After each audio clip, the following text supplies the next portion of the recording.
Hello and welcome. Tonight we will embark on a journey through one of history's most significant collapses, the fall of the Ottoman Empire.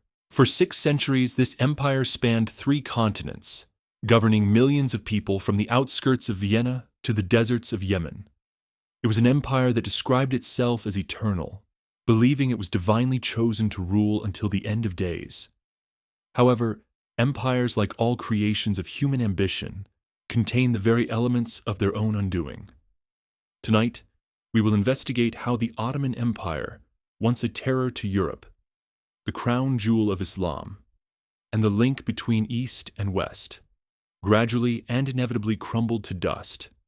So, get comfortable, lower the lights, and allow me to share the tale of how a 600-year dominion reached its conclusion. This is a narrative of aspirations and terrors, of splendor and decline, and of the perpetual human conflict between what we aim to be and what we ultimately become. Every empire is born from a dream. The Ottoman Empire started with the dream of a man named Osman, a tribal leader in the Anatolian hills during the late 13th century. Legend says that Osman had a vision of a massive tree emerging from his chest, its branches extending across the globe, providing shelter to all of humanity. Whether this vision was authentic or a later fabrication by chroniclers is irrelevant. What is crucial is that it captured a core element of the Ottoman spirit, the conviction that they were destined not merely to conquer, but to unite, to bring order to chaos, faith to the faithless, and justice to the oppressed. In 1299, Osman asserted his independence from the declining Seljuk Sultanate. His followers were a small group, perhaps 1,000 warriors, or even fewer. They held a small piece of territory in northwestern Anatolia, hemmed in by adversaries, the Byzantine Empire to the west, competing Turkish beyliks to the east, and the vast, indifferent world beyond. But Osman's heirs possessed something their rivals did not: a vision for the future. They didn't just aim to raid and plunder like many tribal groups. They sought to construct something enduring, something eternal. The early Ottomans were pragmatists veiled in the guise of holy war. While they fought in the name of Islam, they also welcomed Christian converts, implemented Byzantine administrative methods, and learned from every group they conquered. They were synthesizers, borrowers, and adapters. They adopted the finest aspects of each civilization they came across and integrated them as their own. This was their brilliance, and in the end, their tragedy. For in their attempt to be all things to all people, they would one day become nothing to anyone. By 1326, Osman's son, Orhan, had captured Bursa, establishing it as the first official Ottoman capital. The city's thermal baths, silk markets, mosques, and madrasas all signaled a new type of Islamic state, one that prized commerce as much as conquest and learning as much as warfare. Orhan was the first Ottoman leader to mint coins, form a standing army, and create the institutions that would long outlive him. He married a Byzantine princess, Theodora, the daughter of Emperor John VI Cantacuzene. This marriage was symbolic of the Ottoman strategy.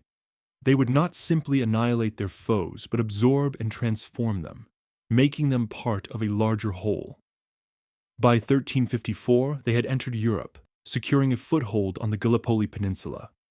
The Byzantines, desperate for allies in their perpetual civil wars, had actually invited them across the Dardanelles to help combat their enemies. It was akin to letting a wolf into your house to handle a mouse problem. The Ottomans never departed. The move into Europe was more than just a military operation. It was a psychological shift. The Ottomans were no longer merely another Anatolian beylik, vying for the remnants of the Seljuk legacy.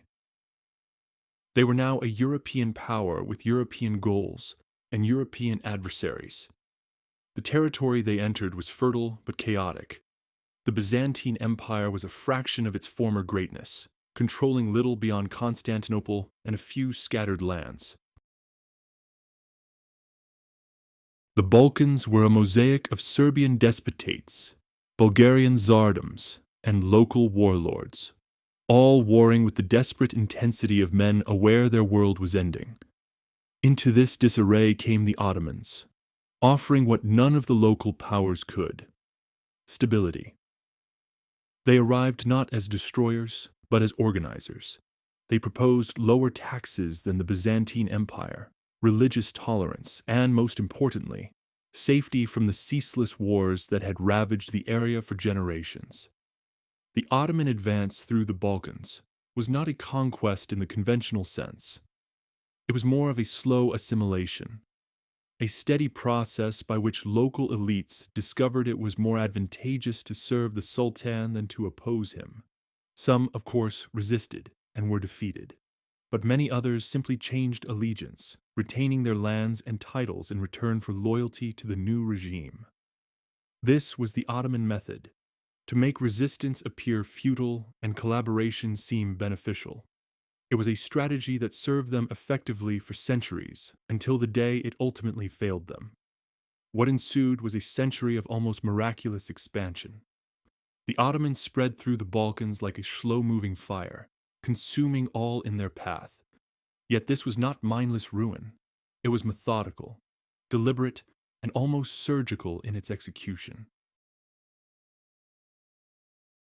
They understood a concept many conquerors fail to grasp: that enduring power is built not on fear alone, but on providing something better than what existed before.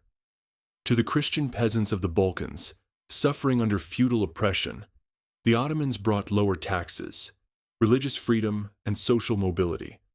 To ambitious young men, they offered the devshirme system, an opportunity to be taken from their families, converted to Islam, and trained to become the empire's elite administrators and soldiers. To modern sensibilities, this sounds horrifying, and in many respects, it was. The devshirme was a form of human levy, a regular collection of Christian boys who would be torn from their homes and compelled to serve the state that had conquered them.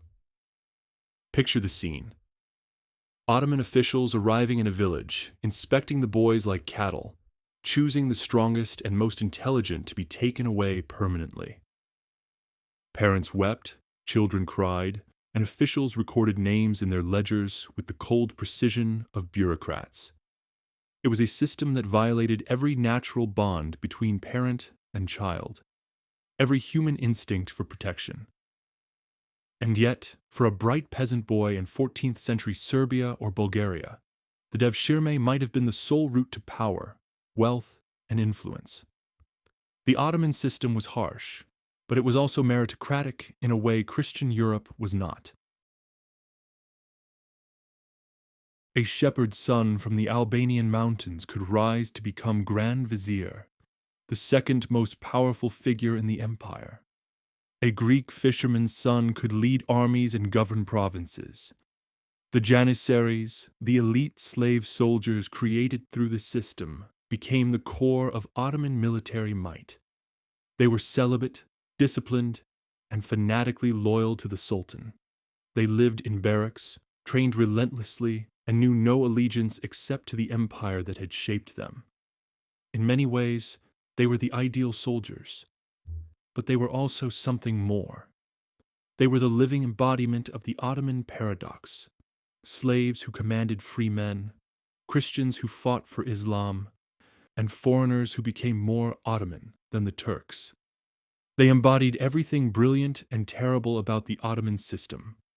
The Janissaries wore unique white felt caps, wielded curved swords, and marched to the sound of military bands that instilled terror in their enemies. They were forbidden from marrying, owning property, or having any loyalty besides the Sultan. In exchange, they received the best weaponry, superior training, and the promise of a share in the spoils of conquest. For 2 centuries they were unbeatable. They broke the Serbian nobles' power at Kosovo in 1389. They crushed the last crusade at Nicopolis in 1396. They reduced the Byzantine Empire to a tiny, isolated, and helpless rump state. However, even at their moment of greatest success, the seeds of future decline were being sown. The Janissaries were evolving into a privileged caste, more concerned with safeguarding their own status than serving the empire. The Devshirme system was fostering a ruling class that was increasingly detached from the Turkish population that had founded the empire. And the empire itself was becoming too vast, too complex, and too diverse to be governed by the simple methods of its early days. Success was creating the conditions for future failure. In 1389, at the Battle of Kosovo, the Ottomans defeated a coalition of Serbian nobles. The battle became legendary, Prince Lazar choosing the heavenly kingdom over an earthly one, Miloš Obilić assassinating Sultan Murad in his tent. But legends do not alter outcomes. Serbia fell, and with it, the last significant barrier to Ottoman control in the Balkans. The Battle of Kosovo was more than a military triumph. It was a psychological turning point. For the Serbs, it became the defining event of their national identity, the moment they chose martyrdom over submission. For the Ottomans, it was confirmation that God was on their side, that their empire was destined to rule the world. But the battle also exposed a troubling aspect of the Ottoman system. Sultan Murad was indeed assassinated during the conflict, stabbed by a Serbian knight feigning surrender. The fact that an enemy could get close enough to kill the Sultan indicated that the Ottoman court was growing dangerously overconfident, too sure of its own invincibility. Murad's son, Bayezid, who succeeded him, was dubbed the Thunderbolt for the speed of his campaigns. He finalized the conquest of the Balkans, laid siege to Constantinople, and appeared ready to forge a vast empire from the Danube to the Euphrates. However, Bayezid's ambitions led him into conflict with another great conqueror, Tamerlane, the Mongol warlord who had established an empire from India to the Mediterranean. In 1402, at the Battle of Ankara, Tamerlane's forces crushed Bayezid's army and captured the Sultan. The defeat was catastrophic. Bayezid died in captivity, possibly by his own hand. The Ottoman Empire fractured as his sons vied for the throne. For a time, it seemed the Ottoman dream might perish with its founder's great-grandson. But the empire endured, as it would through many crises over the centuries. Bayezid's son, Mehmed, emerged as the victor from the civil war and started the rebuilding process. The Ottomans had learned a critical lesson. They were not invincible, and their foes were not powerless. But they had also discovered their own resilience, adaptability, and ability to recover from even the most devastating setbacks. Constantinople still remained. That ancient city of Constantine, the last glimmer of the Roman Empire, was now encircled, isolated from the world, slowly being choked within the Ottoman grasp. Its fall was no longer a question of if, but of when. For more than 1,000 years, Constantinople had been the premier city of the Christian world. Its walls had repelled Arabs, Bulgars, Russians, and countless other would-be conquerors. It was the city of Hagia Sophia, of the Great Palace, of libraries holding ancient wisdom. It was, quite literally, the final remnant of the Roman Empire. But by the 15th century, Constantinople was a pale imitation of its former self. A city that once held 500,000 people now had perhaps 50,000. Whole districts were in ruins. Their houses collapsed, their streets overgrown. The imperial treasury was empty. The army was a mockery, and the emperor's rule extended little beyond the city and a few scattered islands. The great Theodosian walls, which had guarded the city for a millennium, were crumbling from neglect. The Golden Horn was filled with silt, its harbors devoid of the merchant ships that once brought wealth from across the globe. Hagia Sophia itself, that masterpiece of Byzantine architecture, was deteriorating, its mosaics fading, its dome cracked. And yet Constantinople remained a potent symbol. As long as it stood, the Roman Empire in some diminished form still existed. As long as a Christian emperor occupied the throne of Constantine, the Muslim conquest of Europe was incomplete. In 1453, Sultan Mehmed II just 21 years old but already driven by dreams of glory, decided to complete what his ancestors had begun. He would capture the city that had resisted Islam for 8 centuries. He would become Mehmed the Conqueror. Mehmed was different from his predecessors. While they had been content to slowly squeeze Constantinople, to let it die on the vine, he was impatient for fame. Educated by the finest scholars of his era, he had studied the histories of Alexander and Caesar and aspired to surpass them. He was also a student of technology, captivated by the new science of artillery.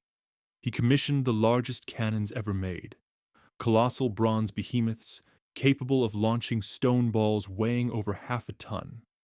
The sound of their firing could be heard for miles, a thunderous announcement of a new era. The siege commenced in April 1453. Mehmed assembled an army of around 80,000 men, backed by a fleet of over 100 ships. Opposing them were perhaps 7,000 defenders, led by Emperor Constantine VII and a small group of foreign volunteers, including the Genoese captain Giovanni Giustiniani. The siege lasted 57 days. Each morning, the great cannons would roar, their massive stone projectiles crashing into the ancient walls. Each night, the defenders would work frantically to mend the damage, moving stones and timber in the dark, aware that each new dawn could bring their end. The walls that had protected Constantinople for 1,000 years began to fail. The largest cannon, nicknamed Basilica by the Turks, could create breaches 20 feet wide in the fortifications. But the defenders fought with the desperation of men who felt they were witnessing the end of their world. Constantine IV, the last of the Caesars, was present everywhere during the siege. He walked the walls, encouraged his men, shared their risks, and rejected all Ottoman offers of surrender. He knew he was fighting not just for his city, but for his legacy. He would not be remembered as the emperor who relinquished Constantinople without a struggle. The siege was more than a military campaign. It was a clash of civilizations, a final showdown between the Christian and Islamic worlds. Both sides knew what was at risk. If Constantinople fell, it would signify more than the end of the Byzantine Empire. It would be the end of an age. Mehmed employed every tactic he could devise. He built a pontoon bridge across the Golden Horn to attack the city from an unforeseen angle. He tunneled beneath the walls only to have his miners detected and their tunnels destroyed by the defenders. He offered terms. The city could surrender and be spared, or it could fight and suffer the consequences. Constantine rejected all proposals. "It is not in my power," he said, "to surrender the city to you. It is in the power of God and of my people to defend it. He would die an emperor, not live as a vassal." The final assault began before dawn on May 29, 1453. The Janissaries surged through the breaches in the walls like a dark flood, their white caps shining in the morning light, their curved swords flashing. The defenders fought desperately, but were overwhelmed by superior numbers. Giovanni Giustiniani, the Genoese captain who had been the heart of the defense, was wounded and taken from the walls. His departure shattered the defenders' morale. The Janissaries pushed forward, climbing over the bodies of the dead, pouring into the city like water through a breached dam. Emperor Constantine, last of the Caesars, shed his imperial insignia and died fighting in the streets like an ordinary soldier. His body was never found, lost among the thousands of corpses that covered the city. Some say he was identified by his purple boots and given a proper burial. Others claim he was cast into a common grave, his identity lost to time.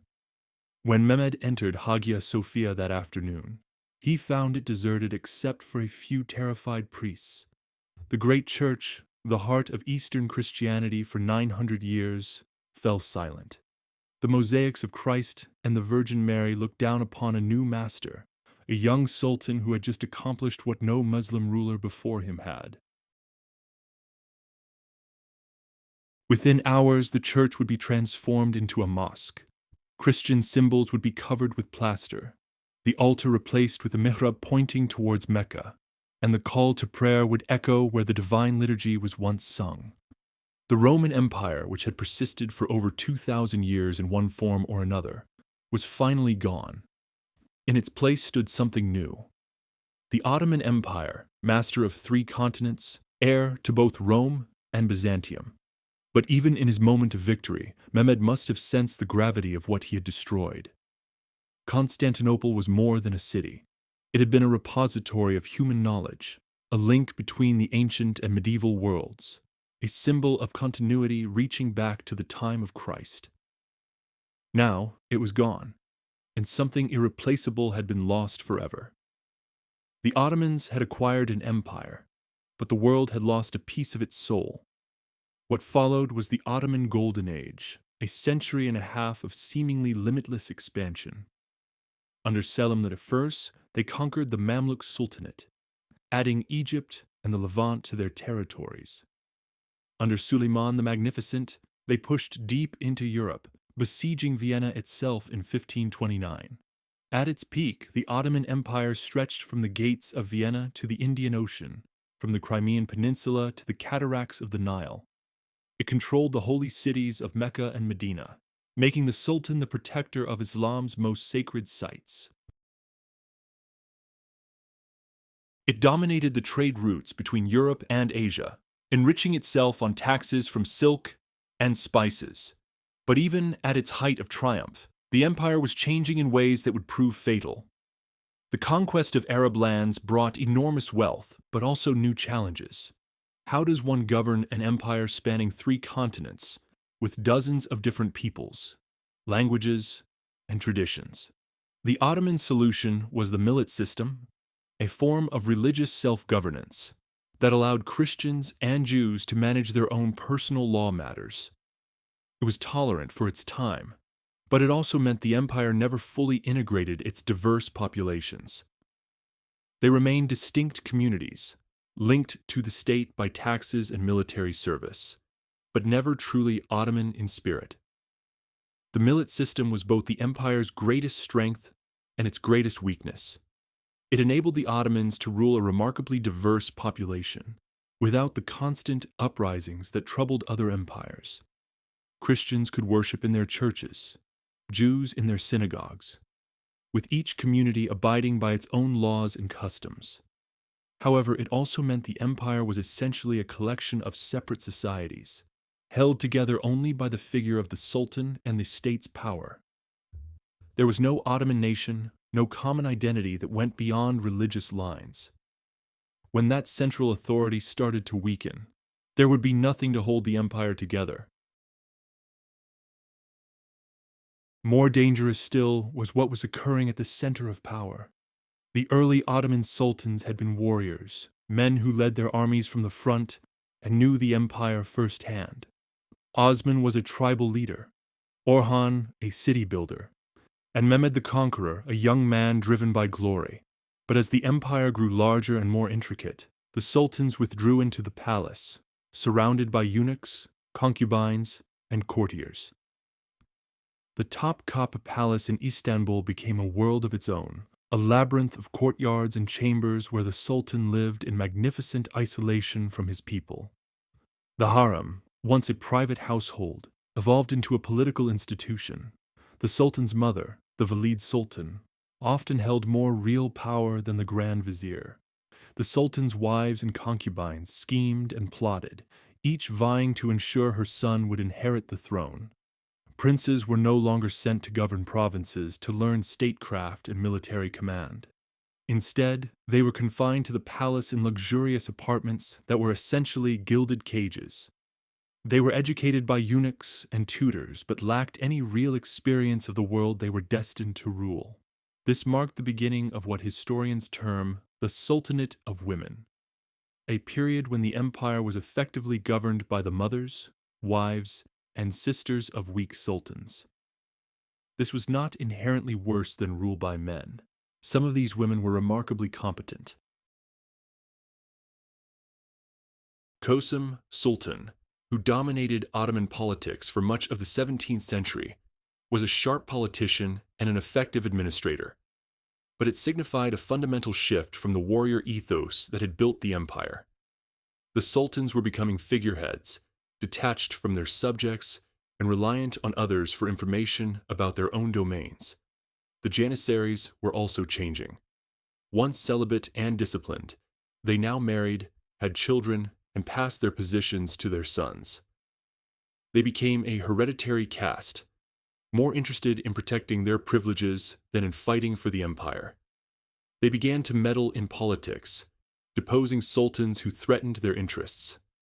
In 1526, the Janissaries revolted against Sultan Suleiman the Magnificent's attempts to reform the military. They surrounded the palace, demanded the Grand Vizier's dismissal, and forced the Sultan to abandon his plans.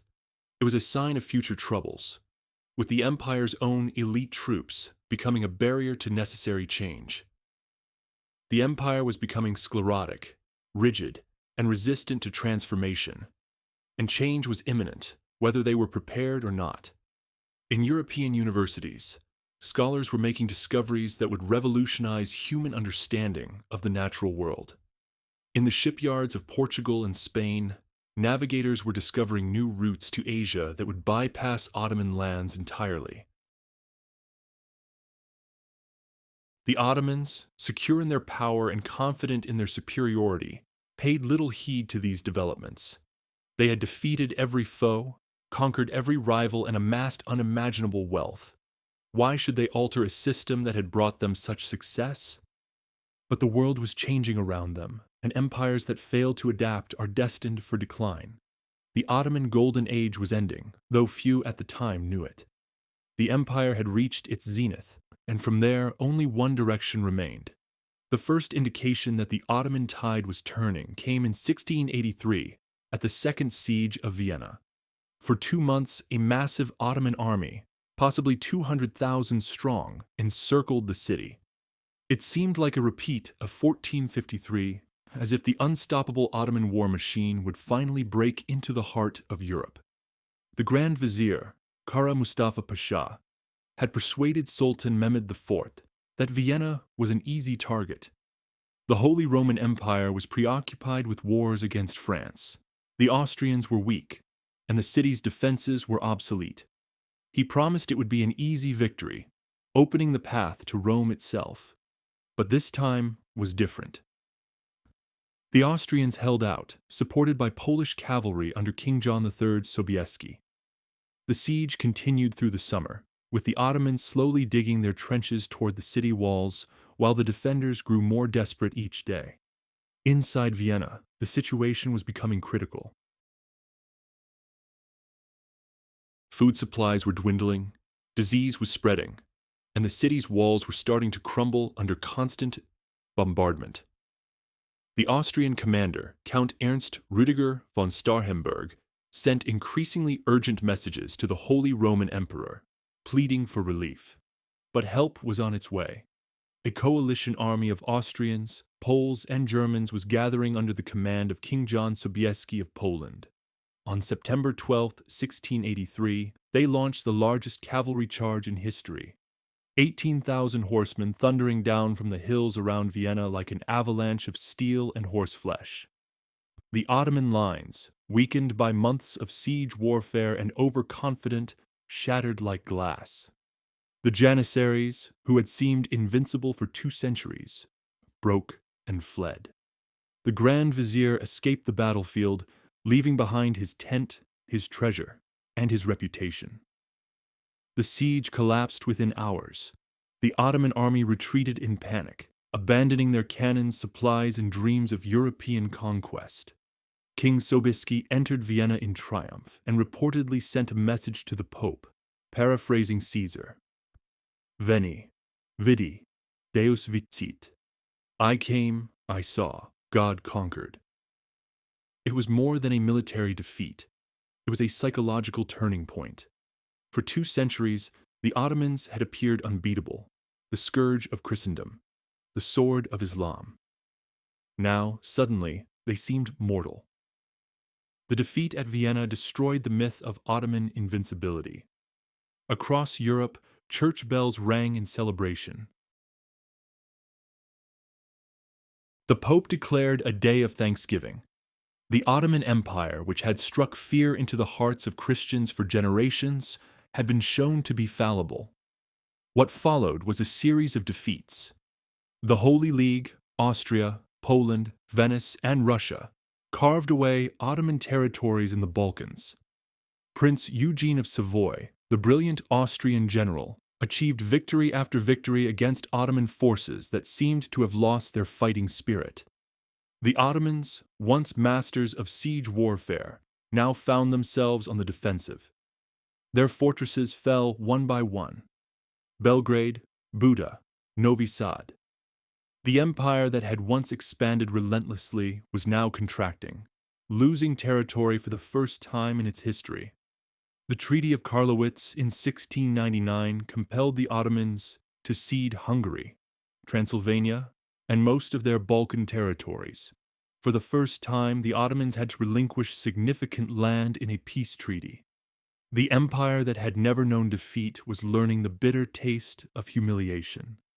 But the true crisis was not military, it was economic and technological. While the Ottomans had focused on conquest and administration, Western Europe was undergoing a revolution: the scientific revolution, the age of exploration, and the beginnings of the Industrial Revolution. All of these bypassed the Ottoman Empire. The discovery of sea routes to Asia around the Cape of Good Hope devastated Ottoman trade revenues. Why pay Ottoman taxes on silk and spices when one could sail directly to India and China? The empire's economy, built on controlling trade routes between Europe and Asia, began to falter. Portuguese and Dutch ships now carried the goods that had once enriched Ottoman merchants. The great trading cities of the empire, Aleppo, Damascus, Cairo, began to decline as commerce shifted to Atlantic routes. The empire's tax revenues fell, making it harder to maintain the armies and bureaucracy that held the state together. Meanwhile, European military technology was advancing rapidly. The Ottomans had once been innovators, among the first to use cannons effectively in sieges. But by the 18th century, they were falling behind.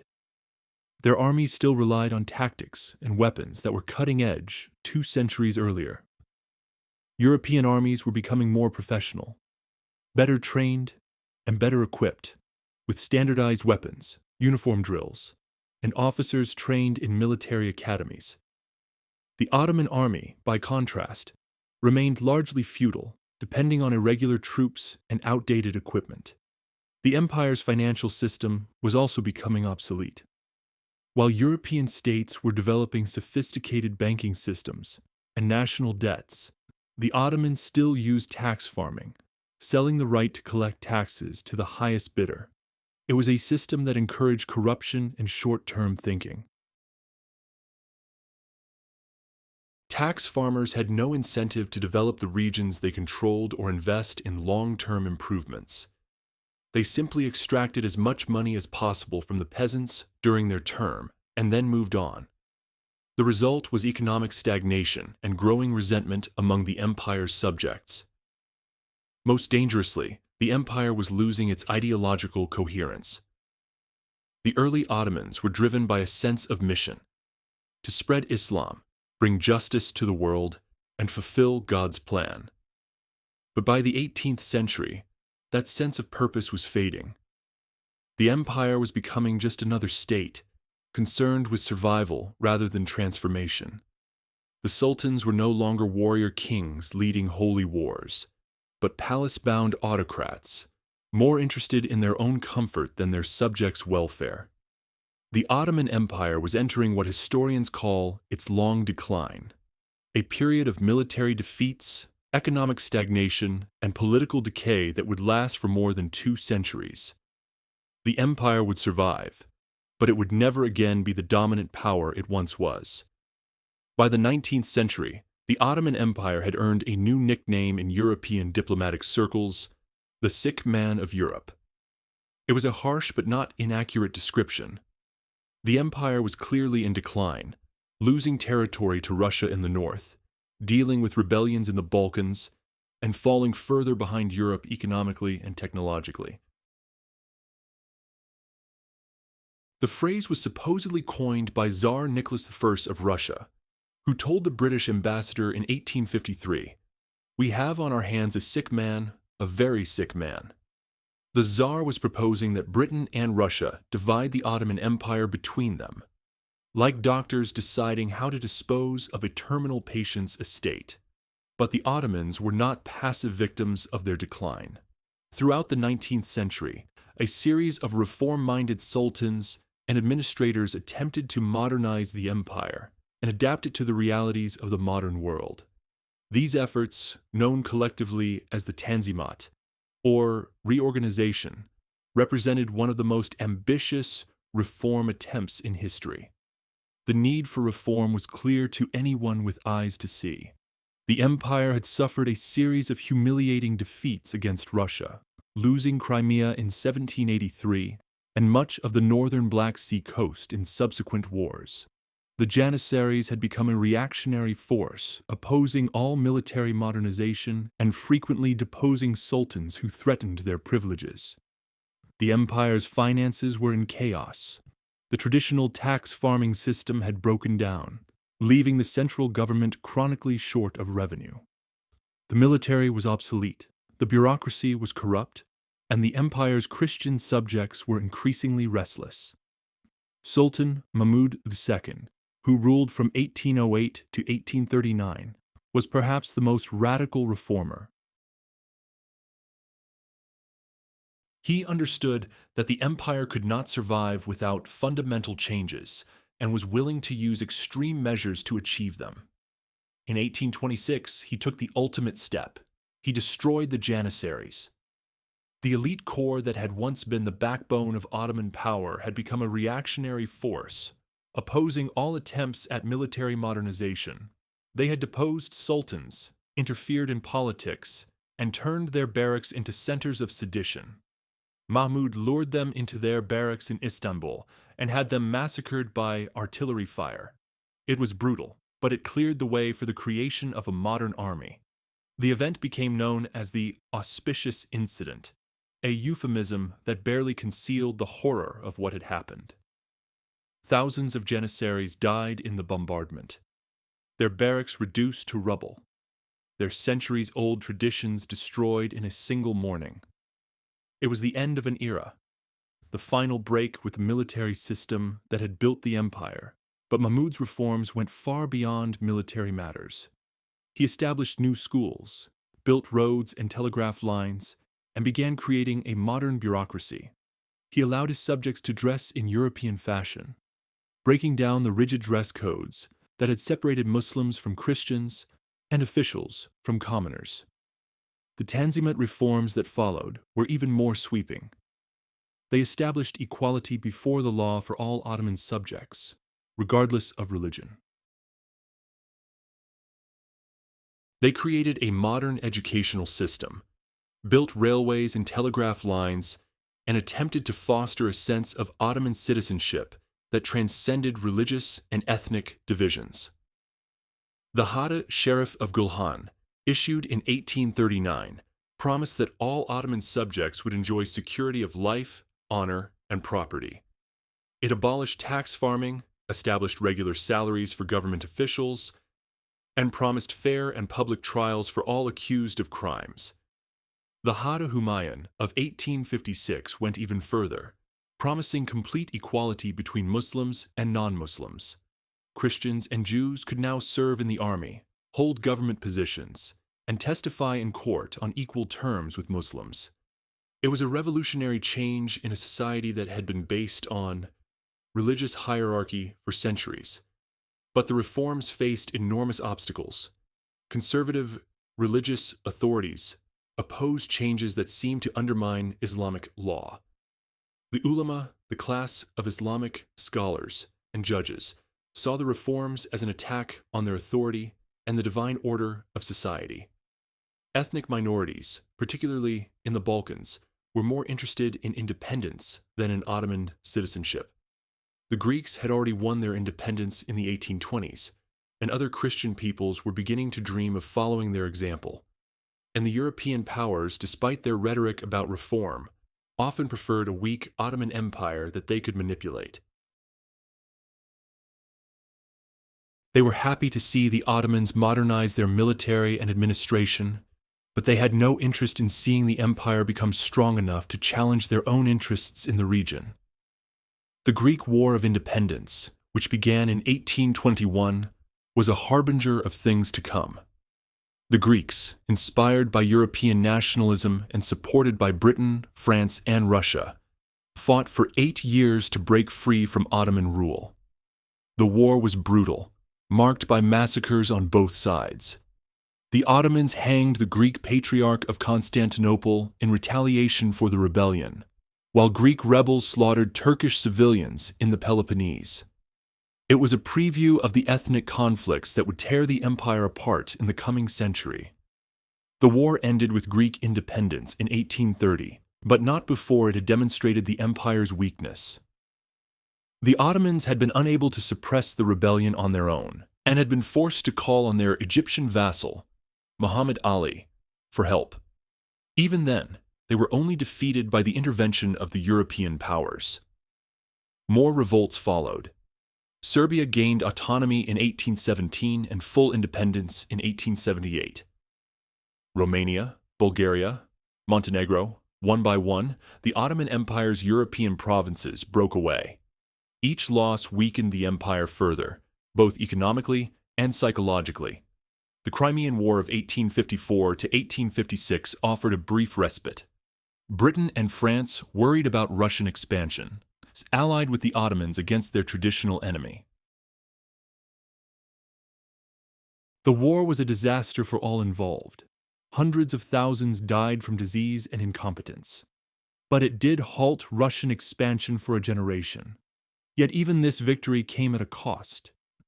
The war left the Ottoman Empire deeply in debt to European banks.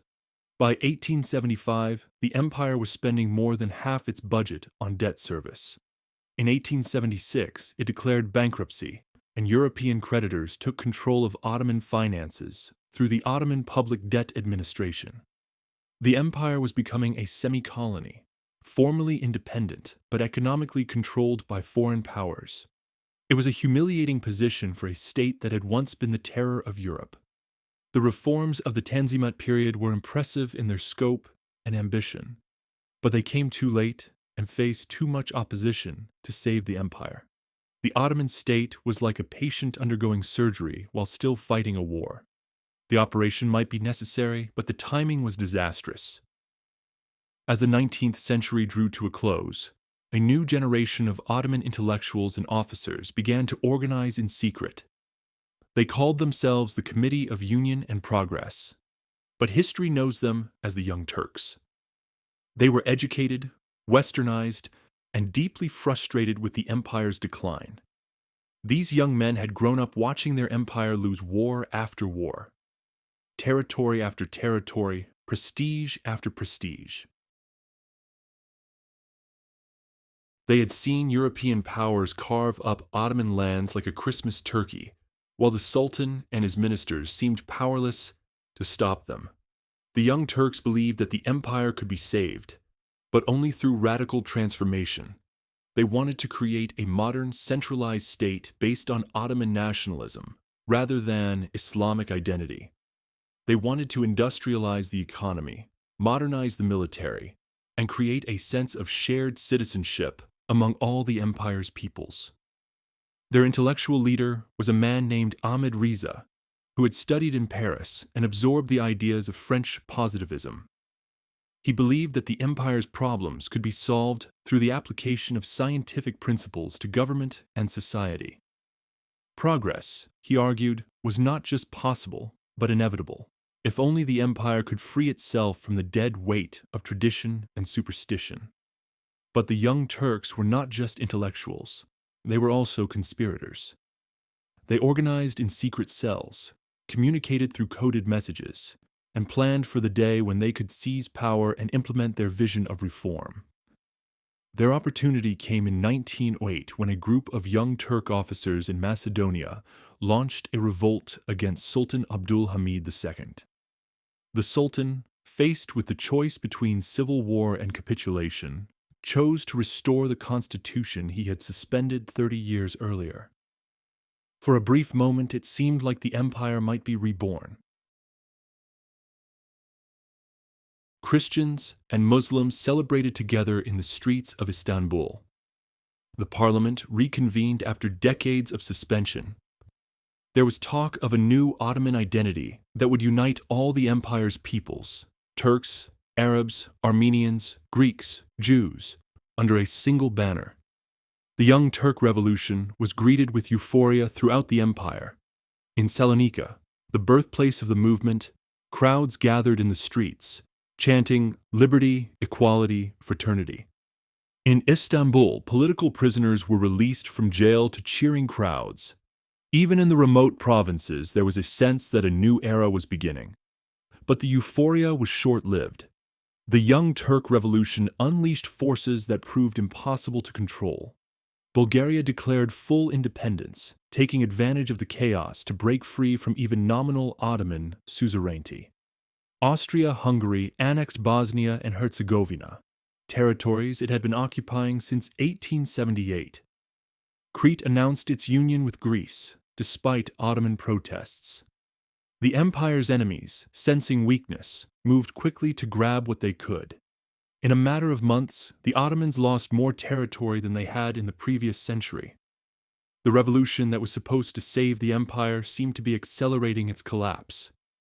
Worse still, the Young Turks' vision of Ottoman nationalism proved to be a fantasy.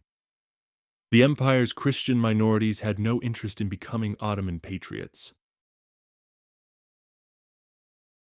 They had their own national movements, their own dreams of independence. The Greeks wanted to unite with Greece, the Bulgarians with Bulgaria, the Serbs with Serbia, and the empire's Muslim populations, Arabs, Kurds, Albanians, were developing their own nationalist movements. The Arabs, who made up perhaps 40% of the empire's population, were beginning to dream of an independent Arab state. The Kurds, scattered across the empire's eastern provinces, were developing their own sense of national identity. The Young Turks responded to these challenges with increasing authoritarianism. They centralized power in Istanbul, suppressed minority languages, and tried to impose Turkish culture on the empire's diverse populations. The very reforms meant to save the empire were tearing it apart. The policy of Turkification was particularly disastrous. The Young Turks believed that the empire could only survive if all its peoples became Turkish in language and culture. They closed minority schools, banned minority newspapers, and forced government employees to speak Turkish. But this policy only alienated the empire's non-Turkish populations further. The Arabs, who had been relatively loyal to the Ottoman state, began to organize their own nationalist movements. The Armenians, who had hoped that the Young Turk Revolution would bring them equality and security, found themselves increasingly persecuted. The Balkan Wars of 1912 and 1913 were the final blow to Ottoman Europe. A coalition of Balkan states, Bulgaria, Serbia, Greece, and Montenegro, attacked the empire and drove it almost entirely out of Europe. The First Balkan War began in October 1912 when Montenegro declared war on the Ottoman Empire. Within days, Bulgaria, Serbia, and Greece had joined the attack. The Ottoman forces, demoralized and poorly led, collapsed almost immediately. In just 2 months, the Balkan allies had conquered almost all of the empire's remaining European territories. Adrianople, the ancient capital of the Ottoman Empire, fell to the Bulgarians. Salonika, the birthplace of the Young Turk movement, was occupied by the Greeks. The empire that had once besieged Vienna was now reduced to a small foothold around Istanbul. The Second Balkan War, fought in 1913, saw the Balkan allies turn on each other over the division of the spoils. The Ottomans managed to recapture Adrianople, but it was a small consolation for the loss of most of their European empire. In just 2 years, the Ottomans lost 80% of their European territory and 70% of their European population. The psychological impact was devastating. For 6 centuries, the Ottomans had been a European power. Now they were an Asian state with European pretensions.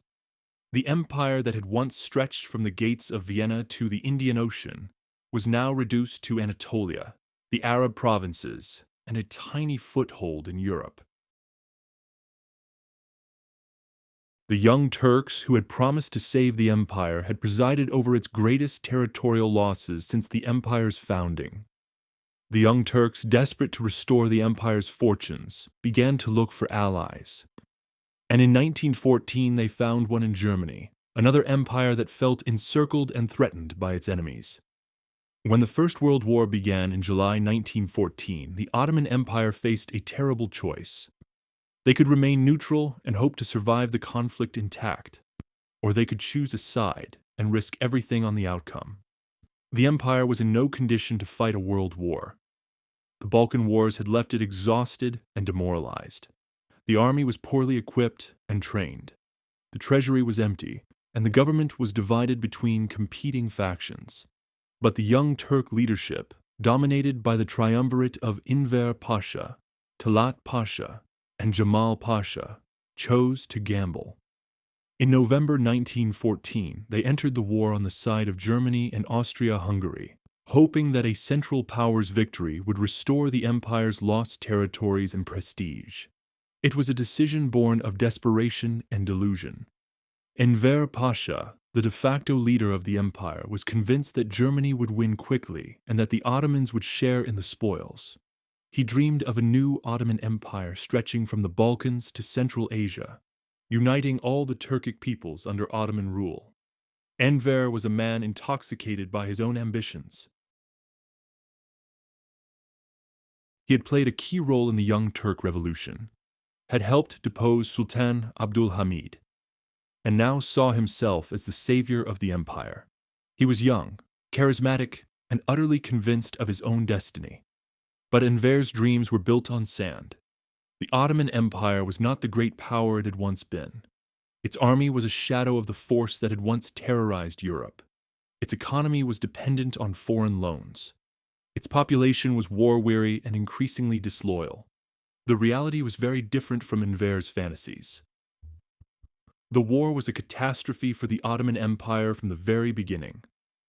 Enver's attempt to invade Russian territory in the Caucasus ended in disaster at the Battle of Sarıkamış, where an entire Ottoman army was destroyed by the cold and the Russians. The campaign began in December 1914, with Enver personally leading an army of 90,000 men into the mountains of eastern Anatolia in the depths of winter. It was madness. The troops were poorly equipped for winter warfare.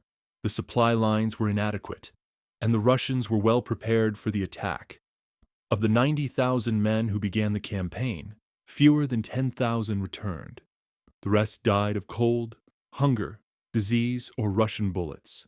Entire regiments simply vanished in the snow, their bodies not found until the spring thaw. It was one of the most complete military disasters in history. The defeat at Sarıkamış had consequences far beyond the immediate military losses. It convinced the Young Turk leadership that the empire's Armenian population was collaborating with the Russians, setting the stage for the genocide that would follow. The British and French, meanwhile, launched their own offensive against the empire. The Gallipoli campaign of 1915 was meant to knock the Ottomans out of the war quickly by capturing Istanbul and opening a supply route to Russia. The campaign began with a naval attack on the Dardanelles in March 1915. British and French warships attempted to force their way through the straits, but they were repelled by Ottoman mines and shore batteries. Several ships were sunk, and the naval attack was abandoned. The Allies then decided on a land invasion. On April 25, 1915, British, French, Australian, and New Zealand forces landed on the Gallipoli Peninsula. They expected to sweep aside the Ottoman defenders and march on Istanbul within days. But the Ottomans, led by a young colonel named Mustafa Kemal, fought with desperate courage. The invaders were pinned down on the beaches, unable to advance more than a few miles inland. What was supposed to be a quick victory turned into a bloody stalemate. The Gallipoli campaign lasted 8 months and cost both sides enormous casualties. The Ottomans lost over 200,000 men defending the peninsula, but they held their ground. The Allies, after suffering similar losses, finally evacuated in January 1916. The victory at Gallipoli was one of the few bright spots in the Ottoman war effort. It made Mustafa Kemal a national hero and proved that the empire could still fight when its back was against the wall. But it was a defensive victory, and the empire needed offensive successes to have any hope of winning the war. Even more devastating than the military defeats was the Arab Revolt, which began in 1916.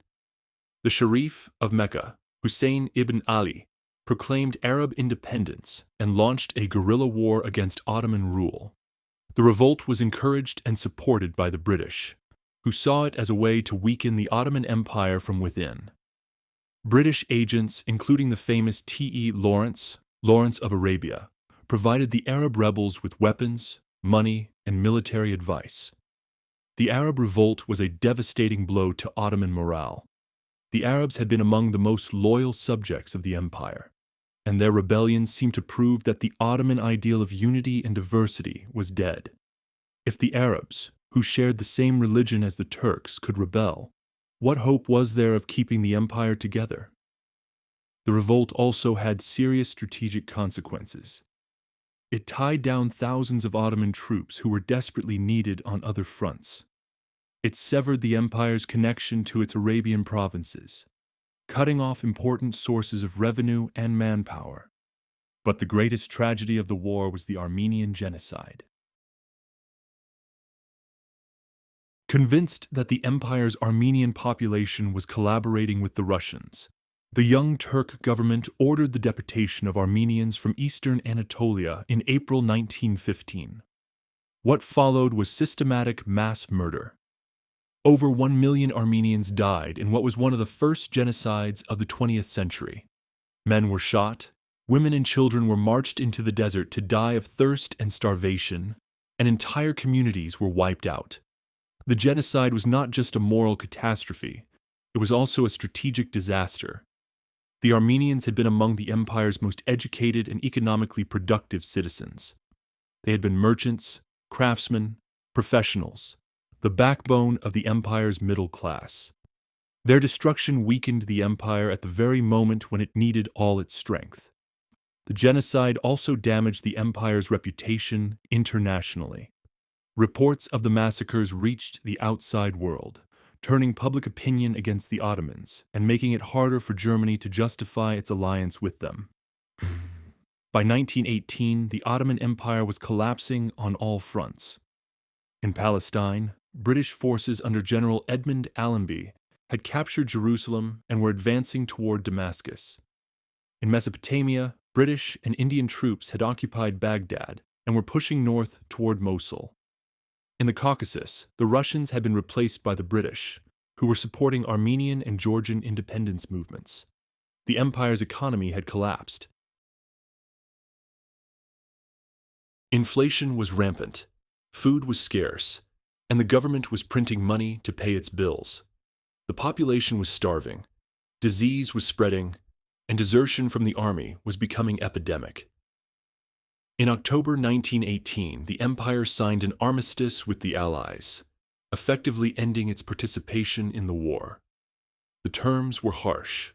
The Allies would occupy the Straits, the army would be demobilized, and the empire would surrender its remaining territories in the Arab world.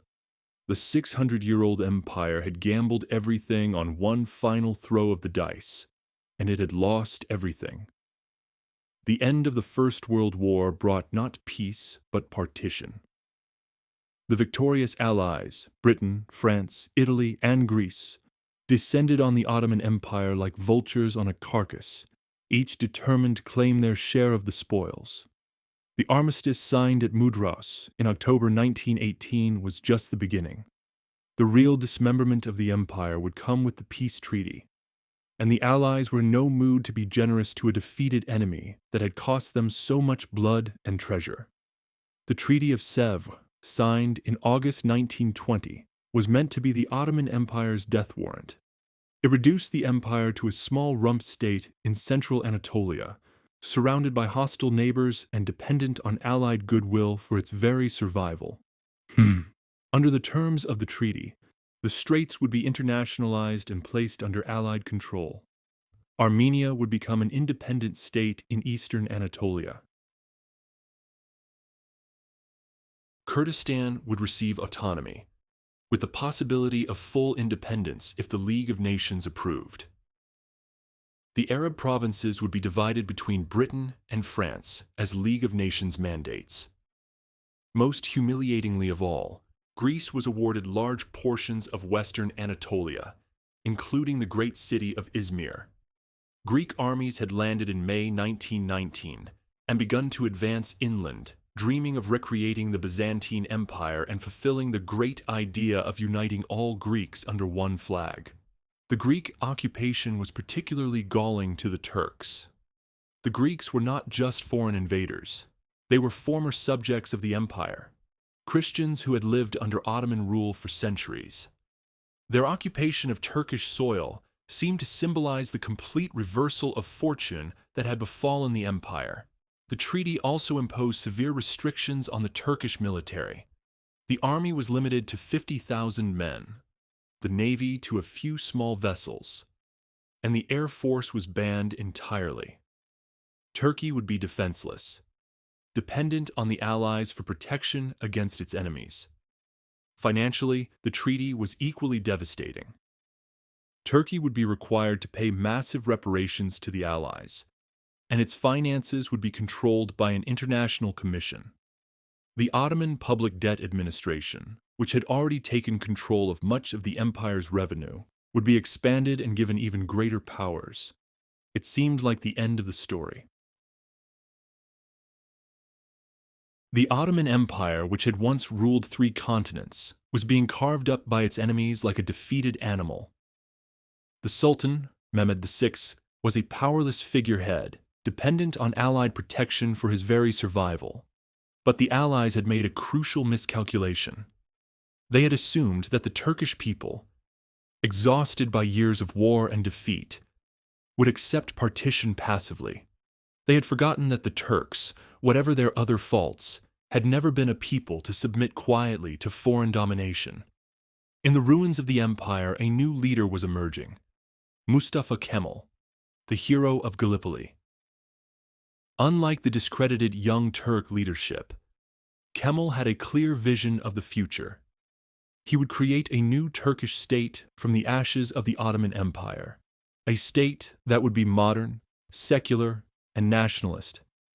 Kemal understood something that the Allies did not, that the age of empires was ending. The future belonged to nation-states, not to multi-ethnic empires. By embracing Turkish nationalism and abandoning the Ottoman dream of universal empire, he could mobilize energies that the old regime could never have tapped. In May 1919, Kemal landed in the Black Sea port of Samsun with a small group of followers. Officially, he was there to oversee the demobilization of Ottoman forces in accordance with the armistice terms. In reality, he was beginning a revolution that would transform the Middle East. The Turkish War of Independence that followed was one of the most remarkable military and political achievements of the 20th century. Against overwhelming odds, Kemal and his followers created a new army, established a new government in Ankara, and began to fight back against the occupying powers. The war was brutal and desperate.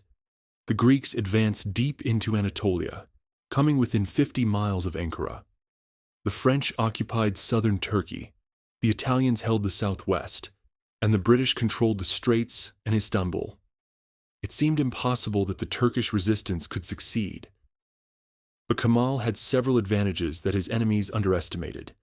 He was fighting on his home ground with the support of the Turkish population. He was a brilliant military strategist and an even more brilliant politician. And his enemies were divided, each pursuing their own agenda rather than working together effectively. Most importantly, Kemal understood the power of nationalism in the modern world. He was not trying to restore the Ottoman Empire. He was creating something entirely new. The Turkish national movement was not burdened by the empire's legacy of defeat and decline. It was a fresh start, a chance to build a modern state from the ground up. The war raged for 3 years, from 1919 to 1922. There were moments when it seemed like the Turkish cause was hopeless, when the Greek armies were at the gates of Ankara and the government was preparing to flee to the interior. But Kemal never lost faith in ultimate victory. He understood that this was not just a war for territory, it was a war for the soul of the Turkish people. Either they would win their independence and create a modern nation-state, or they would disappear from history as a free people. The turning point came in August 1922 at the Battle of Dumlupinar. Kemal's forces, now calling themselves the Turkish National Army, launched a massive offensive against the Greek forces in western Anatolia. In just 11 days, they shattered the Greek army and sent it fleeing toward the sea. The Greek retreat became a rout, then a catastrophe. Entire Greek divisions disintegrated under the Turkish assault. Officers abandoned their men, soldiers threw away their weapons, and the dream of a greater Greece died in the dust of Anatolia. The civilian Greek population of western Anatolia, terrified of Turkish reprisals, fled alongside the army. Hundreds of thousands of people, men, women, and children who had lived in Anatolia for generations, abandoned their homes and possessions and headed for the coast, hoping to find ships to carry them to safety. The Great Fire of Izmir in September 1922 marked the end of the Greek presence in Asia Minor after nearly 3,000 years. The city burned for days, destroying the Greek and Armenian quarters and erasing centuries of multicultural history. Whether the fire was set deliberately or started accidentally remains a matter of controversy. The Turks blamed retreating Greek soldiers. The Greeks blamed Turkish irregulars, and neutral observers were divided. But the result was the same. The cosmopolitan city that had been a symbol of Ottoman diversity was reduced to ashes. By the end of 1922, the Turkish forces had driven all foreign armies from Anatolia. The Treaty of Sèvres was dead, replaced by the Treaty of Lausanne in 1923, which recognized the independence and territorial integrity of the new Turkish state. The Treaty of Lausanne was a remarkable diplomatic achievement for the Turks. They had managed to overturn a dictated peace through military force and replace it with a negotiated settlement that recognized their basic demands. Under the new treaty, Turkey would be a sovereign state with secure borders. The straits would remain under Turkish control, though they would be demilitarized and open to international shipping. The capitulations, the system of extraterritorial rights that had given foreign powers special privileges in the Ottoman Empire, were abolished. Most importantly, the treaty included a massive population exchange between Turkey and Greece. Over 1 million Greeks would be expelled from Turkey, while nearly 400,000 Turks would be forced to leave Greece. It was ethnic cleansing on a massive scale, but it was presented as a humanitarian measure to prevent future conflicts. But Kemal's revolution went far beyond military victory and diplomatic success. In November 1922, he abolished the Sultanate, ending 6 centuries of Ottoman rule. The last Sultan, Mehmed VI, fled Istanbul aboard a British warship, carrying with him the remnants of a dynasty that had once ruled half the known world. The abolition of the Sultanate was more than a political change. It was a symbolic break with the past. The Ottoman Empire had been built around the person of the Sultan, who was both the political ruler and the religious leader of the Muslim community. By abolishing the Sultanate, Kemal was declaring that the new Turkey would be based on different principles entirely. In October 1923, Kemal proclaimed the Republic of Turkey with himself as its first president. The transformation was complete. The Ottoman Empire was dead, and in its place stood something entirely new, a modern, secular, nationalist state.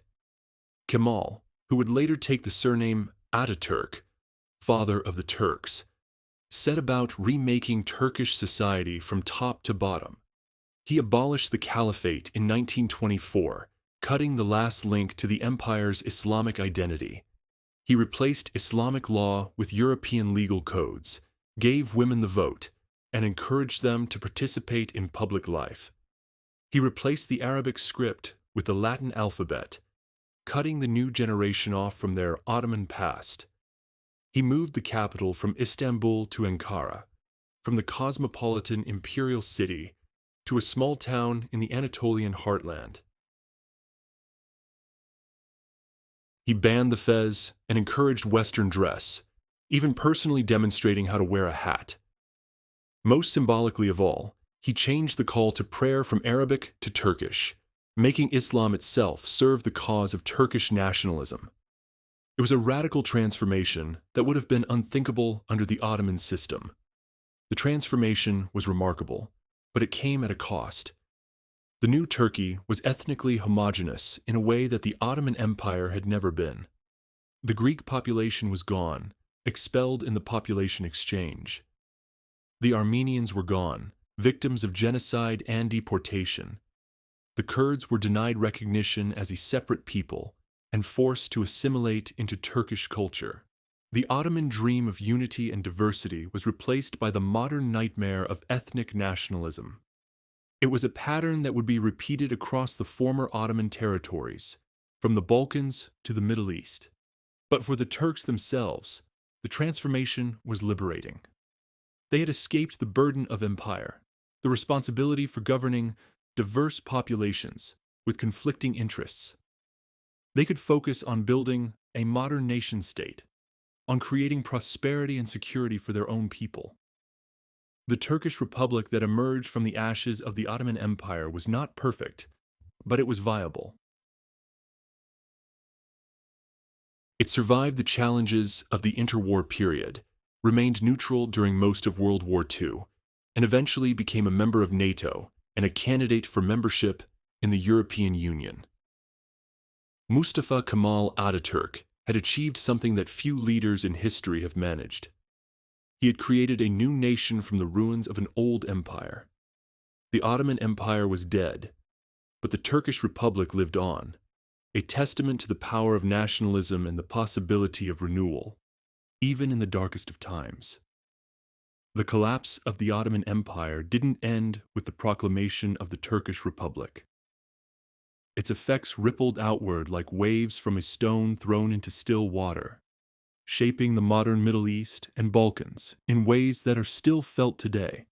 The Arab provinces of the empire were divided between Britain and France as League of Nations mandates, a polite fiction that disguised old-fashioned colonialism.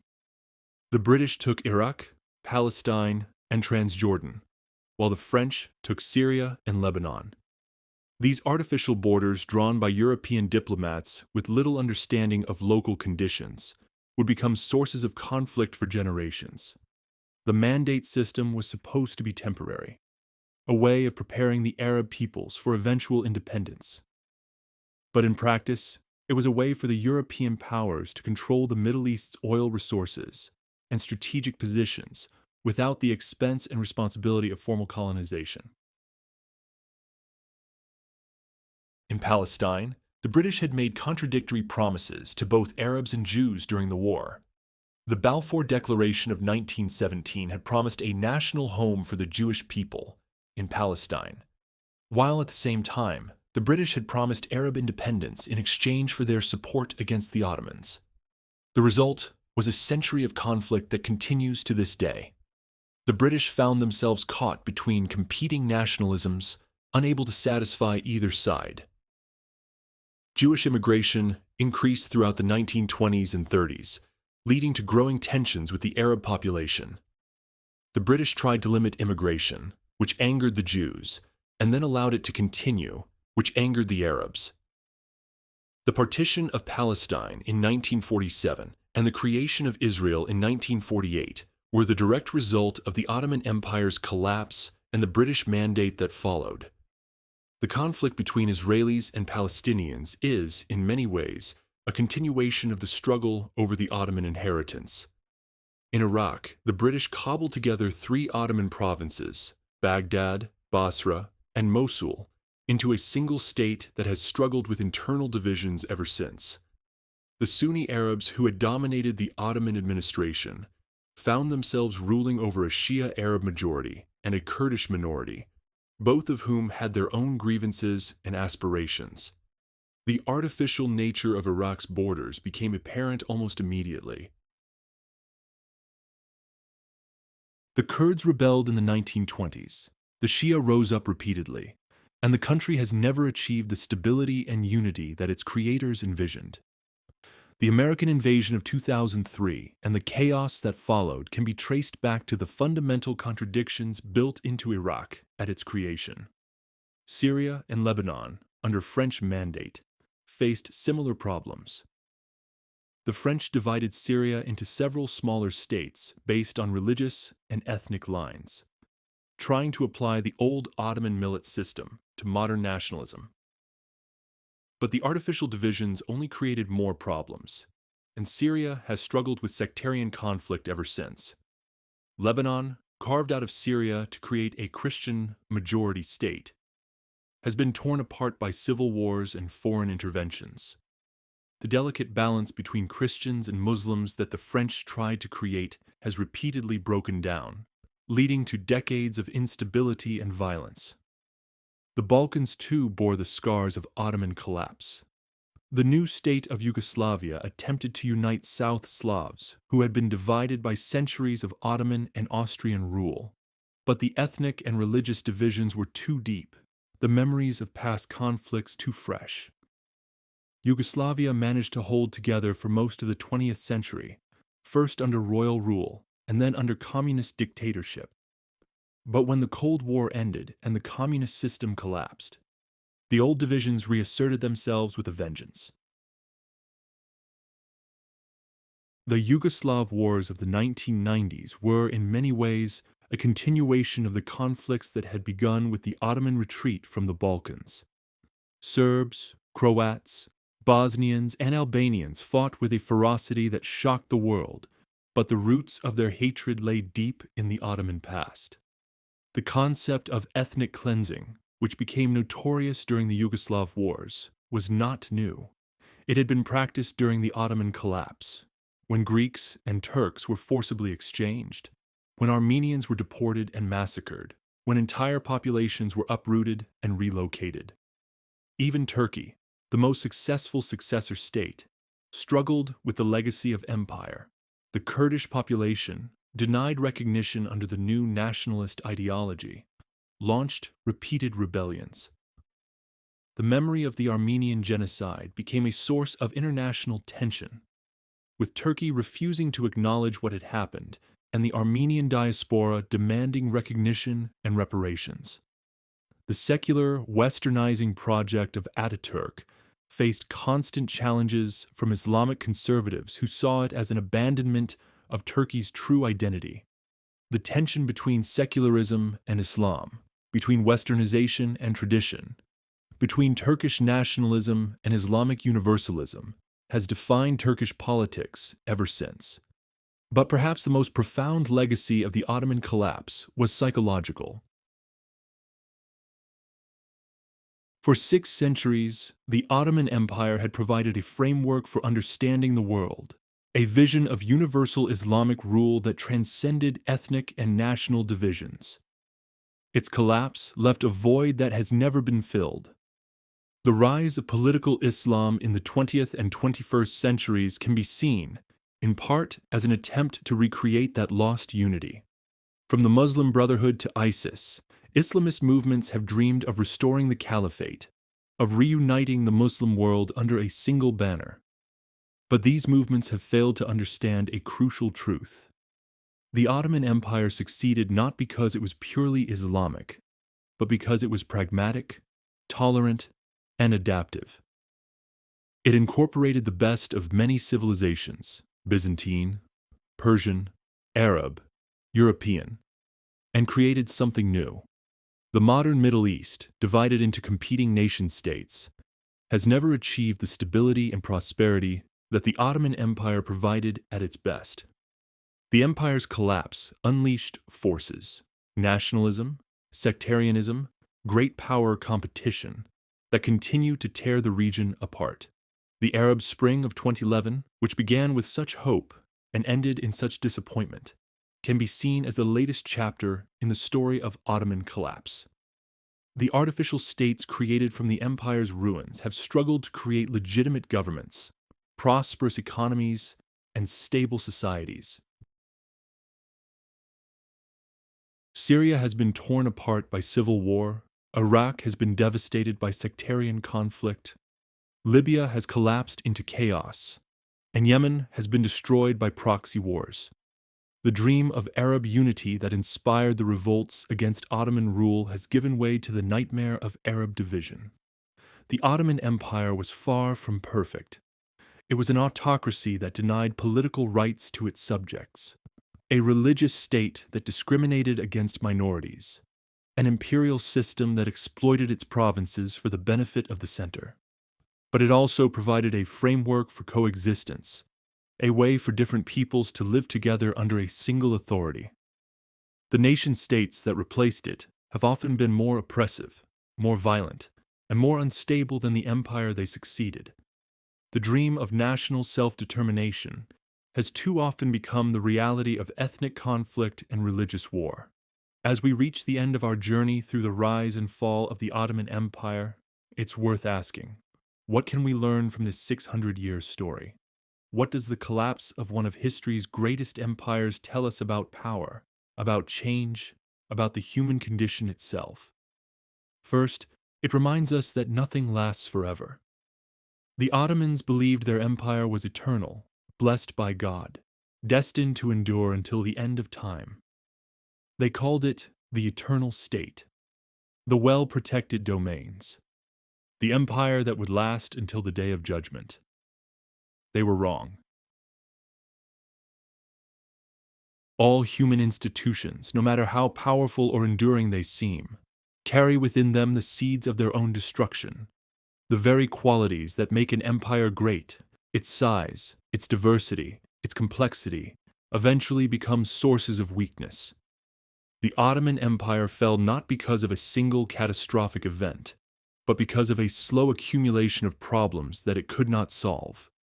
Military defeats, economic decline, administrative corruption, ideological confusion. Each problem made the others worse, creating a downward spiral that proved impossible to reverse. This is the fate of all empires, from Rome to Britain to the Soviet Union. They grow until they become too large to govern effectively, too diverse to hold together, too complex to reform. Success breeds the conditions for future failure. Second, the Ottoman story shows us the danger of falling behind. The empire's decline began when it stopped adapting, when it became rigid and conservative, while the world around it was changing rapidly. The scientific revolution, the age of exploration, the industrial revolution, all of these passed the Ottomans by, leaving them increasingly obsolete. The empire that had once been at the forefront of military technology, that had pioneered the use of gunpowder in warfare, that had built the most advanced administrative system of its age, gradually fell behind its competitors. By the 19th century, Ottoman armies were using tactics and weapons that were centuries out of date. But the empire's reformers faced an impossible dilemma. Every attempt at modernization threatened the traditional sources of Ottoman legitimacy. How do you reform an Islamic empire using European models? How do you create Ottoman nationalism in a multi-ethnic empire? How do you modernize without losing your identity? The Young Turks tried to solve this dilemma through radical transformation, but their efforts only accelerated the empire's collapse. Sometimes, perhaps, institutions become so rigid that they cannot bend without breaking. The choice becomes not between reform and stagnation, but between transformation and destruction. Third, the Ottoman collapse reminds us of the power of ideas. The empire fell not just to superior military force or economic pressure, but to new ways of thinking about politics and identity. Nationalism, in particular, proved to be a solvent that dissolved the bonds holding the multi-ethnic empire together. The Ottomans had created a system based on religious, rather than ethnic identity. Muslims, Christians, and Jews were separate communities, but they were all Ottoman subjects. This system worked for centuries, creating a remarkably stable and tolerant society by the standards of its age. But it could not survive the rise of ethnic nationalism, the idea that each people should have its own state, that political boundaries should correspond to ethnic boundaries, was revolutionary in its implications. It meant that multi-ethnic empires like the Ottoman Empire were not just obsolete, they were illegitimate. The tragedy is that the Ottoman vision of unity and diversity was, in many ways, more humane than the nationalist alternative. The empire at its best was tolerant, cosmopolitan, and inclusive. Its collapse led to ethnic cleansing, genocide, and the creation of ethnically homogeneous nation-states that were often less tolerant than the empire they replaced. Fourth, the Ottoman story reminds us that history is not inevitable. The empire's collapse was not predetermined. At many points, different choices might have led to different outcomes. If the empire had modernized earlier, if it had stayed out of the First World War, if its leaders had been more flexible and pragmatic, who knows what might have happened? The decision to enter World War I on the side of Germany was perhaps the most fateful choice in Ottoman history. It was a gamble that the empire could not afford to lose. And when it did lose, the consequences were catastrophic. But it was a choice, not an inevitability. Similarly, the Armenian genocide was not an inevitable result of ethnic tensions or wartime pressures. It was a deliberate policy choice made by specific individuals at a specific moment in time. Other choices were possible. Other policies could have been pursued. But history is made by human beings with all their flaws and limitations. The Ottoman sultans and statesmen were not superhuman. They made mistakes, succumbed to pride and prejudice, and failed to see the consequences of their actions. They were, in other words, human. Fifth, the collapse of the Ottoman Empire shows us the importance of legitimacy in politics. The empire survived for 6 centuries, not just because of its military power or administrative efficiency, but because its subjects accepted its right to rule. That legitimacy was based on several sources: Islamic law, which gave the Sultan religious authority; military success, which proved God's favor; and practical benefits, which made Ottoman rule preferable to the alternatives. As long as these sources of legitimacy remained strong, the empire was stable. But when they began to weaken, when the empire started losing wars, when Islamic law seemed inadequate to modern challenges, when Ottoman rule became more burdensome than beneficial, the empire's legitimacy crumbled. No amount of force could compensate for the loss of popular acceptance. This is a lesson that applies to all governments, not just empires. Power that is based solely on force is inherently unstable. Lasting political authority requires the consent of the governed, even if that consent is not formally expressed through democratic institutions. Finally, the Ottoman story reminds us of the complexity of historical change. The empire's collapse was not simply a story of decline and fall, but of transformation and renewal. The Turkish Republic that emerged from the empire's ashes was, in many ways, more successful than the empire itself. Turkey today is a modern, prosperous, democratic country, something that would have been unimaginable under the Ottoman system. The painful process of imperial collapse and national rebirth, however traumatic at the time, may have been necessary for the Turkish people to realize their full potential. Similarly, the Arab peoples who gained independence from Ottoman rule have struggled to create stable, prosperous societies. But they have also achieved things that would have been impossible under the empire. They have developed their own national cultures, their own political systems, their own relationships with the wider world. The collapse of the Ottoman Empire was a tragedy in many ways. It led to wars, genocides, and decades of instability. But it was also a liberation, freeing peoples to determine their own destinies and create their own futures. History is not a simple story of progress or decline, but a complex process of change that involves both loss and gain, both destruction and creation. The end of the Ottoman Empire was not just an ending, it was also a beginning. Today, if you walk through the streets of Istanbul, you can still see the ghosts of the Ottoman Empire. The great mosques of Suleiman and Ahmed still dominate the skyline, their minarets reaching toward heaven like prayers made of stone. The Topkapı Palace still overlooks the Bosphorus, its courtyards and chambers echoing with the whispers of sultans and viziers long dead. The Grand Bazaar still echoes with the voices of merchants from a dozen different countries, haggling in a dozen different languages over goods from across the world. The Galata Bridge still spans the Golden Horn, connecting Europe and Asia as it has for centuries. But the empire itself is gone, as vanished as the Byzantine Empire it replaced, as forgotten as the countless other empires that have risen and fallen throughout human history. Its palaces are now museums, its mosques tourist attractions, its borders lines on old maps. The last Ottoman Sultan died in exile in 1944, forgotten and impoverished. The last Ottoman prince died in 1994, working as a librarian in New York. The dynasty that had once ruled half the world ended not with a bang, but with a whimper.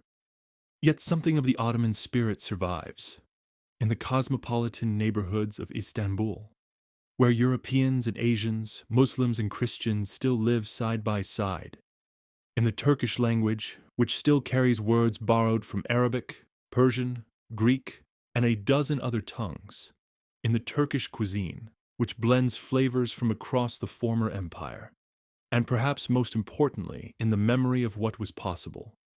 For 6 centuries, the Ottoman Empire showed that different peoples, different faiths, different cultures could live together under a single banner. It wasn't perfect. No human institution ever is. But at its best, it offered a vision of unity that transcended the narrow boundaries of tribe and nation. That vision failed, destroyed by the forces of nationalism, imperialism, and modernity. But the need for it remains in our interconnected world, where the challenges we face, climate change, pandemics, economic inequality, terrorism, transcend national borders. We need new forms of cooperation, new ways of thinking about identity and belonging. The Ottoman Empire cannot be restored, nor should it be. The world has moved on, and the conditions that made the empire possible no longer exist. But its memory reminds us that human beings are capable of creating institutions that are larger than themselves, that serve purposes greater than narrow self-interest. The empire fell, but the dream of unity, imperfect, fragile, but enduring, lives on. In the European Union, which seeks to unite diverse peoples under common institutions.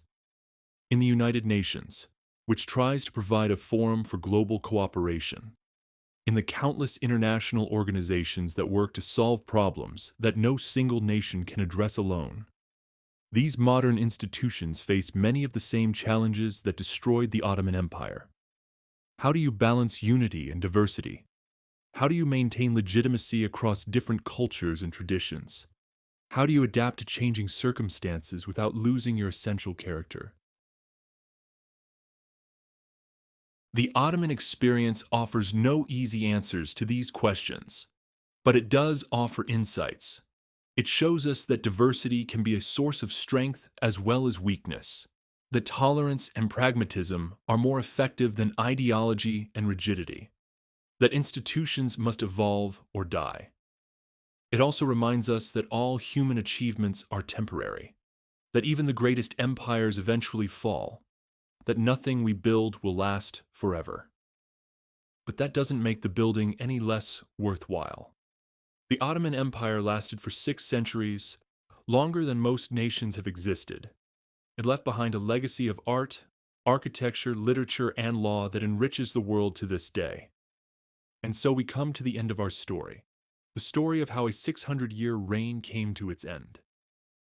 The Ottoman Empire is gone, but its echo still reverberates through the corridors of history, reminding us of what we have lost, and perhaps of what we might yet build. The tree that grew from Osman's chest has withered and fallen, but seeds from that tree have scattered on the wind, and who knows where they might take root. History, after all, is not just about endings. It's also about beginnings. And every ending, if we look closely enough, contains within it the promise of something new. The Ottoman Empire died, but from its ashes rose new nations, new ideas, new possibilities. The story of its collapse is also the story of the birth of the modern Middle East, with all its struggles and achievements. Perhaps that is the ultimate lesson of the Ottoman Empire, that even in failure, even in collapse, even in death, there can be renewal. The empire that called itself eternal proved to be mortal, but the human spirit that created it, the desire to build, to unite, to transcend the limitations of tribe and nation, that spirit is truly eternal. It lives on in every attempt to create something larger than ourselves, in every effort to bridge the divisions that separate us, in every dream of a better world. The Ottoman Empire is dead, but the dream that created it, the dream of unity and diversity, of justice and tolerance, of a world where different peoples can live together in peace, that dream will never die. And in that sense, perhaps the empire was eternal after all, not in its institutions or its borders, but in its ideals, not in its palaces or its armies, but in its vision of what humanity might become. The last sultan is gone. The last palace is empty. The last border has been redrawn. But the dream lives on, waiting for new dreamers to give it form, new builders to give it substance, new believers to give it life. The Ottoman Empire is dead. Long live the dream that created it.